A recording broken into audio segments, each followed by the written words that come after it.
विशेष कार्यक्रम के अंतर्गत प्रस्तुत है प्रदेश की 9 विधानसभा सीटों पर हुए उपचुनाव के नतीजों पर विशेष परिचर्चा में शामिल हैं वरिष्ठ पत्रकार आशीष मिश्र, राजनीतिक विश्लेषक उत्पल पाठक और अंबेडकर विश्वविद्यालय के प्रोफेसर सुशील पांडे। परिचर्चा का संचालन कर रहे हैं आकाशवाणी संवाददाता सुशील चंद्र तिवारी। उत्तर प्रदेश की 9 विधानसभा सीटों पर हुए उपचुनाव के नतीजे आ चुके हैं। एक तरीके से सत्ता पक्ष और विपक्ष के बीच प्रतिष्ठा का प्रश्न बन चुके इन उपचुनावों के नतीजे योगी आदित्यनाथ की जीत मानी जाए या अखिलेश यादव की व्यक्तिगत तौर पर हार मानी जाए या उनके जो एजेंडे रहे, इन सभी बातों पर चर्चा करने के लिए हमारे साथ वरिष्ठ पत्रकार आशीष मिश्र हैं और उसके साथ ही हमारे साथ वरिष्ठ पत्रकार उत्पल पाठक भी हैं। इसके अलावा फोन लाइन पर हमारे साथ सुशील पांडे हैं जो कि अंबेडकर विश्वविद्यालय के प्रोफेसर हैं। इन तीनों ही लोगों से जो उपचुनाव हुए हैं, उनके जो नतीजे आए हैं, उन पर हम विस्तृत चर्चा करेंगे। आशीष जी, 7 सीटों पर भारतीय जनता पार्टी ने जीत हासिल की, 2 सीटों पर समाजवादी पार्टी को जीत मिली है। ये जो जीत है, इसको आप किस तरीके से देखते हैं? योगी आदित्यनाथ के लिए कितनी महत्वपूर्ण है ये? लोकसभा चुनाव के जो नतीजे आए थे उसमें जिस तरह से समाजवादी पार्टी और इंडिया गठबंधन ने 43 सीटें जीती थी, उसके बाद से ये लगने लगा था कि एक माहौल बन रहा है जिसमें एनडीए बनने के ऐसा प्रचार हो रहा था। तो मुख्यमंत्री योगी आदित्यनाथ ने उसके बाद उपचुनाव में अपनी पूरी ताकत झोंक दी। उन्होंने कम से कम 25 रैलियां की चुनाव की जो घोषणा होने से पहले ही वो लगभग सभी विधानसभा क्षेत्रों में एक दो बार जा चुके थे। रोजगार मेले का आयोजन किया गया, वहां पर नियुक्ति पत्र बांटे गए। तो इस तरह से उन्होंने एक माहौल बना शुरू कर दिया था और नतीजे आए हैं जिसमें 7 सीटें बीजेपी जीती है। खास तौर पर वो 3 सीटें जिन पर सबसे ज्यादा लोगों की नजर रही, एक कटहरी की सीट को लेकर के, क्योंकि राम मंदिर का जो केंद्र बिंदु है फैजाबाद, उसके पास की सीट है, मायावती के क्षेत्र की सीट है, बहुत सालों तक सपा और बसपा के बीच में वो सीट रही। दूसरा कुंदरकी को लेकर के, जहां पर मुसलमान बड़ी संख्या में थे। इन दोनों सीटों पर किस तरीके से भाजपा जीतने में सफल रही है और क्या व्यूह रचना थी जिसमें पार्टी ने अपना पूरा सब कुछ झोंक दिया? किस तरीके से जीत हासिल हुई?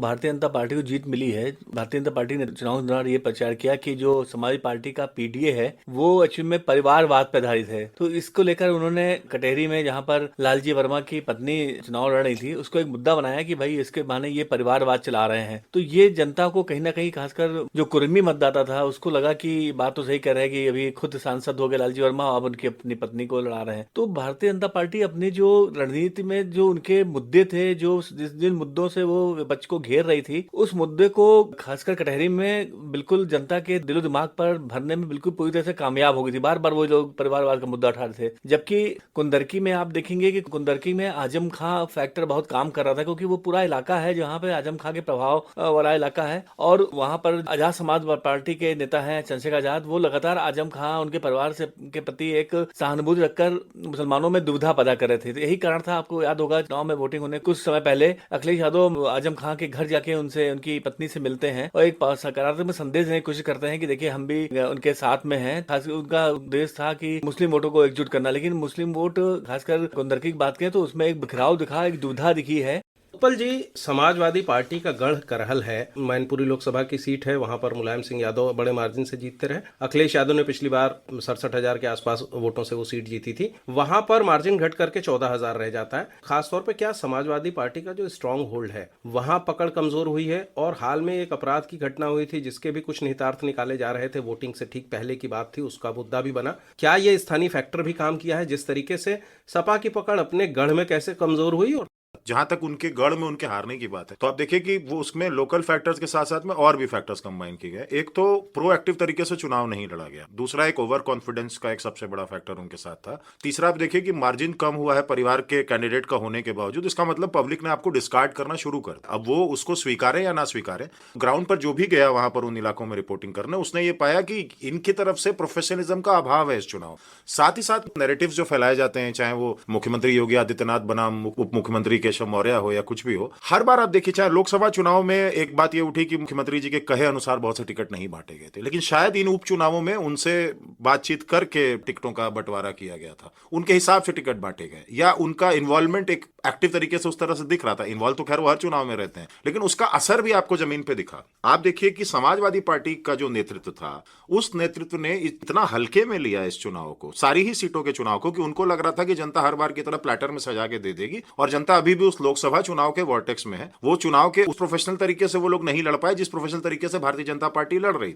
तीसरी बात, आप संगठनात्मक रूप से देखिए कि भाजपा का पार्टी नहीं, जो संगठन का ढांचा है, मूलभूत ढांचा जो संगठन का है, संगठन का ढांचा वहां पर 1 महीने से पहले से एक्टिव हो गया था। समाजवादी पार्टी का संगठन का ढांचा कहीं नहीं दिखाई पड़ा। चाहे आशीष जी से भी पूछिए, आप लोग ग्राउंड पे गए थे वहां पर या कहीं पर भी, वहां समाजवादी पार्टी के संगठन का ढांचा कहीं नहीं दिखाई पड़ रहा था। तो कम से कम इनको अपनी गृहनगर की सीट में, जहां से माननीय नेताजी मुलायम सिंह यादव जी का नाम जुड़ा हुआ है, वहां पर तो एक संगठनात्मक ढांचा दिखाई पड़ना चाहिए था। लेकिन अगर वो नहीं दिख रहा है तो जाहिर सी बात है कि एक बहुत बड़ी कमी है, एक बहुत बड़ा वैक्यूम है, जिसको उनको ठीक करना चाहिए। जी सुशील जी, आप हमारे साथ हैं। कैसे तीनों जो प्रमुख सीटें हैं पीडीए की, एक तरीके से रिप्रेजेंटेटिव भी कह सकते हैं आप, उन पर हार हुई है। अखिलेश यादव के लिए पीडीए को आगे कैरी करना, पीडीए की बात पर आगे डटे रहना कितना मुश्किल होगा, और दूसरी जो ये जीत है इसकी वजह से भाजपा को क्या मिल्कीपुर की सीट, जो कि एक प्रतिष्ठित सीट मानी जा रही है खासतौर पर फैजाबाद हारने के बाद, उस पर मनोवैज्ञानिक बढ़त मिलेगी? निश्चित रूप से लोकसभा चुनाव में मेरा जो अध्ययन है कि भारतीय जनता पार्टी की हार से ज्यादा प्रत्याशियों की हार थी, क्योंकि प्रत्याशियों का चयन ठीक तरीके से नहीं किया गया और समाजवादी पार्टी ने अपने प्रत्याशियों का चयन बहुत अच्छे तरीके से किया और उन्होंने गैर यादव पिछड़े वर्ग के प्रत्याशियों को वरीयता दिया। उसका परिणाम रहा कि जो स्थानीय प्रत्याशियों से जनता की नाराजगी थी, तो वहां पर समाजवादी पार्टी को काफी अच्छी सफलता मिली। लेकिन जो पीडीए का देखिए नारा है, वह अभी ग्राउंड पर बहुत ज्यादा प्रभाव डालने वाला नहीं है, क्योंकि पिछले 8 सालों से योगी सरकार की जो नीतियां हैं, खासतौर पे समाज के जो पिछड़े और अल्पसंख्यक वर्ग हैं, उनको भी सरकारी योजनाओं का बड़े पैमाने पर लाभ मिला है। उत्तर प्रदेश में सांप्रदायिक दंगे नहीं हुए और शांति व्यवस्था की स्थिति काफी बेहतर है। ऐसी स्थिति में खासतौर पे जो एक लाभार्थी वर्ग इस दौरान विकसित हुआ है और समाज के सभी वर्गों को उसमें लाभ प्राप्त हुआ है, इससे कहीं न कहीं योगी सरकार को बढ़त हासिल करने में आसानी होगी। तो मुझे नहीं लगता कि पीडीए कोई एक अस्थायी नारा है और ऐसी राजनीतिक व्यवस्था बन गई, ऐसे समीकरण बन गए हैं कि ये वर्ग भारतीय जनता पार्टी के खिलाफ जाएंगे। लेकिन अभी देखना होगा कि 2027 के चुनाव के पहले कौन से नए राजनीतिक समीकरण बनते हैं, कैसे दलों का गठबंधन बनता है और उस समय की राजनीतिक व्यवस्था में क्या ऐसे बदलाव आते हैं।